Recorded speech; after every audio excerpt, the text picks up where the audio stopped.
नमस्ते दोस्तों, मैं योग्या सिंह चैनल में आप लोग को नमस्ते करती हूँ। मैं अच्छी हूँ, आशा करती हूँ आप लोग भी अच्छे होंगे, स्वस्थ होंगे, मस्त होंगे, अपने अपने काम में व्यस्त होंगे। मैं आप लोग के सामने एक माता रानी का गीत गा रही हूँ। पसंद है तो लाइक कीजिएगा, सब्सक्राइब कीजिएगा। हमेरा आंगना में अली काली माई हो, आंगनवा जगमगाए लागल। हमेरा आंगना में अली सातो बहिनी हो, आंगनवा जगमगाए लागल। आव आव सासु आरती उतार हो, आंगनवा जगमगाए लागल। हमरा आंगना में अली शेरा वाली हो, आंगनवा जगमगाए लागल।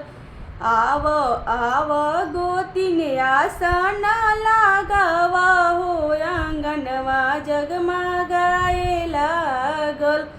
हमरा आंगना में अली सातो बहिनी हो, आंगनवा जगमगाए लागल।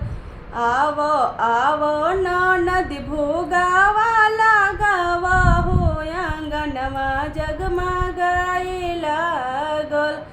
आव आव ननद भोगावा लगावा हो, आंगनवा जगमगाए लागल। हमरा आंगना में अली सातो बहिनी हो, आंगनवा जगमगाए लागल।